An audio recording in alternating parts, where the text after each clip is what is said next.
go. Hello, everyone. It's Brian here from Massey's Main Entertainment, and we're back with our series this afternoon of Was This Album Really That Awful, or Was This Album Really That Good? It feels like today we're going to try to focus on a good album. I'm joined today again by my fellow rockers here, Rich Strickler, and Doc. Say hi to me and my Bobby McGee out there, fellas. There you go. Rich, Doc, and I are part of the Authentic Hall of Fame committee, and we put which we feature a video on Rich's channel every week where we select who we think should be in the Hall of Fame in particular years. Rich and I also participate in a CD exchange every Friday with Glenn Calloway and Randy Nelson and the Canadian Stud Muffin Larry Graves, which is always fun. You guys should check that out as well. Today we are focusing on what was considered a good album, with the focus being on an album that was released posthumously after its creator's untimely death, but has echoed through history as one of the most important albums to help bridge folk rock, psych rock, blues rock in an era of counterculture. And that is Janis Joplin's masterpiece, Pearl. Released in early January of 1971 on Columbia, Pearl was released 3 months after Janis died of a heroin overdose at the age of just 27. On Rolling Stone's most recent list of top 500 albums of all time, Pearl ranks 259. The album has sold nearly 5 million copies worldwide and is reissued in many different forms over the years. It reached number 1 on the Billboard chart. In 2004, Janis was voted number 46 on the top 100 artists of all time by Rolling Stones and number 28 for top singers. She was inducted into the Hall of Fame in 1995, largely due to this album. Gentlemen, I'm going to take the last word as usual on this one. And I believe, Rich, you're going to start us off with your infinite wisdom of Janis, right? Yeah, I wish I could draw back on some of it. But anyway, Janis Joplin, just for a little history, was relatively unknown in 1967, and she appears at the Monterey Pop Festival along with Big Brother and the Holding Company, caused a sensation, led to eventually leaving Big Brother, having her solo career, which only ultimately lasts 2 albums before her untimely death. This, I said, was posthumously released the year after, 3 months after she died. She dies in October of 70. This comes out January of 71. It's only 10 songs. It feels sort of unfinished with that one musical little interlude where she never laid down the vocals on the 5th song on the album, Buried Alive in the Blues. What can I say? I mean, if you like blues, raspy voiced, singing from your guts, laying it all on the line, pain in your voice, soul music, Janis might be the real deal. I mean, she lays it on the line. You can feel every piece of energy and emotion in her voice. Not necessarily my vibe, but I respect what it is.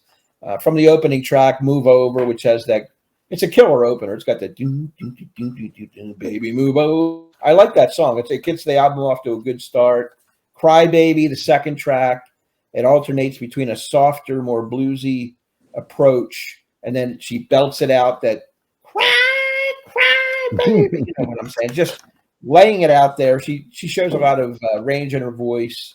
It's, very raw in the third song, A Woman Left Lonely. It may be her autobiographical kind of story, because I don't think she was a real happy person, dabbling in drugs, and she just had that appearance of maybe a runaway woman looking for her place in the hippie world and never really found it, looking in all the wrong places, so to speak. Half Moon is a song with a lot of energy, a lot of heart, a lot of soul. Of course, the classic on here is Me and Bobby McGee, which was a #1 song, written by Chris Christopherson. It's got that classic line, freedom is just another word for enough to lose. I mean, it's a beautiful sentiment.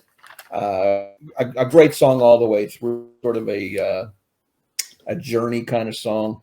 Mercedes-Benz, an a cappella song that's sort of made up on the fly, I guess. Trust Me, another one is an example of, if you like her voice, anything really works. That's a little Glenn Calloway tribute. I mean, some people love her music. Some people, she's an acquired taste. I'm going to give this album, I think it's a decent listen. for what it is. I'm going to give this album a solid 7.75 from me. Wow. I don't think it's a masterpiece by any means, but I don't think it's anything to sneeze at. It deserves a place in history. Perfect. Doc, what do you think? I don't think I'm too far off of what Rich has just touched on, to be honest with you. Yeah, and she has an acquired kind of taste, I think, in some senses too. There's a Stevie Nicks vocal, and then there's a Janis Joplin vocal. Is probably what I would say. And this is, sometimes I really think Janis's voice fits the music or the song that you're listening to. Move Over. Mm-hmm. Rich touched on it off the bat. It's the best song on the album by far, in my opinion. And her voice sounds fantastic on that song. Mm-hmm. When she has that softer side to her, as much as she has a raspy voice, when she has that softer side to her singing, I find it much more appealing to me than the raspiness. I mean, yeah. Mercedes Benz, I literally feeling like ripping my eyes out listening to that one because I can't take it. So there's two sides, but it is a bluesy, heavy bluesy, popish kind of sound to it when it's coming into the fact that the blues and the R&B sounds to some of this music. Musically, the album's fantastic. It's lyrically how I accept it with her, and basically based against her tone. If it flows nicely with the song, Half Moon's another good example. It flows really nicely in the song, and I think it sounds really good.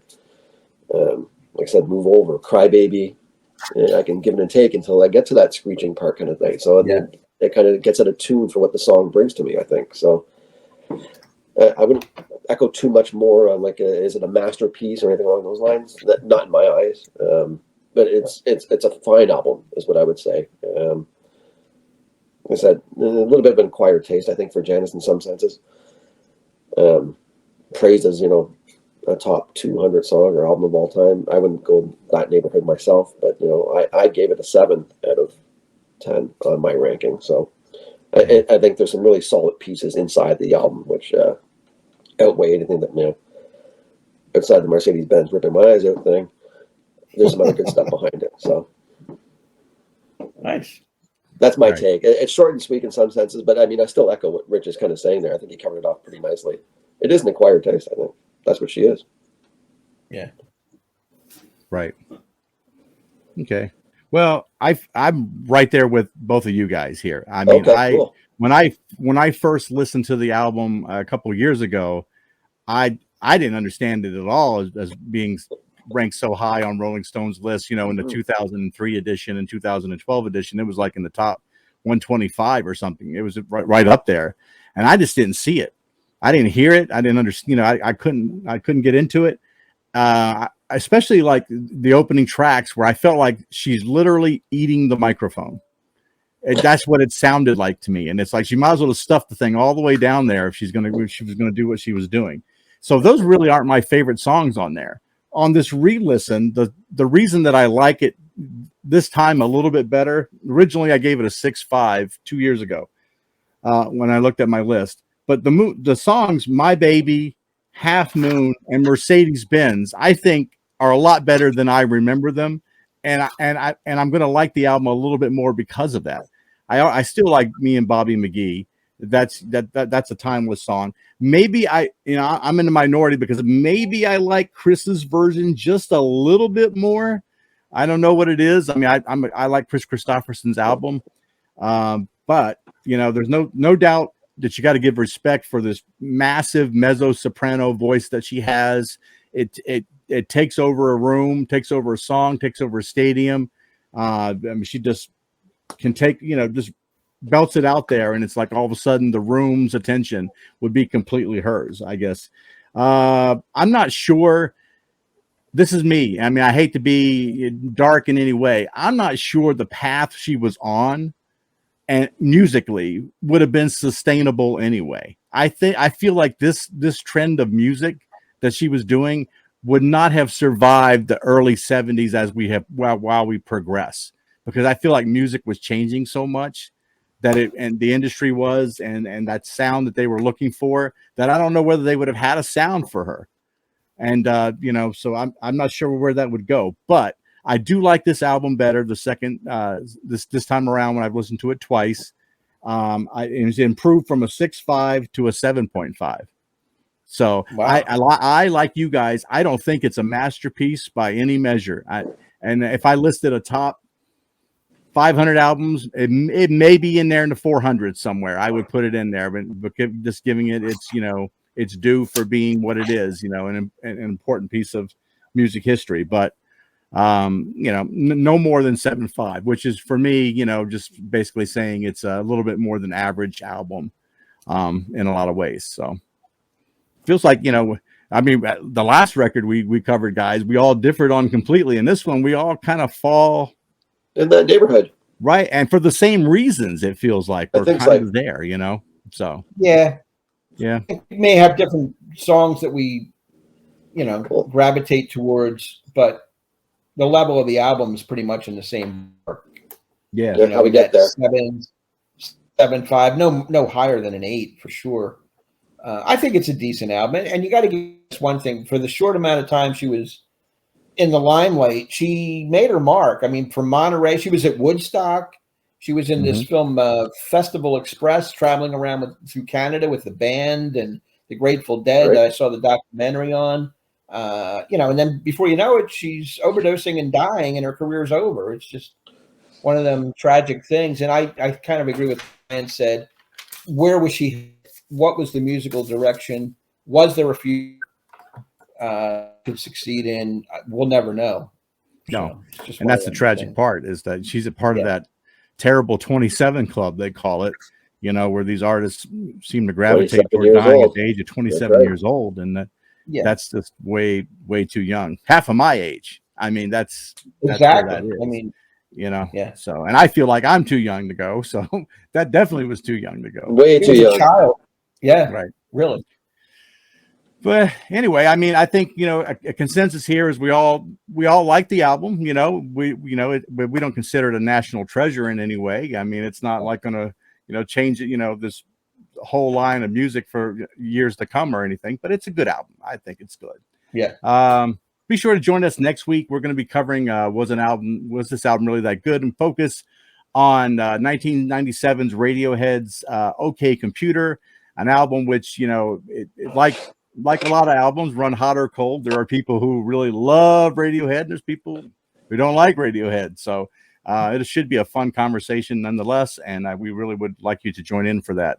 So thank you guys for joining me today to talk about this record, and thanks to everyone out there watching. All the best to everybody. Thanks. Bye-bye. Take care.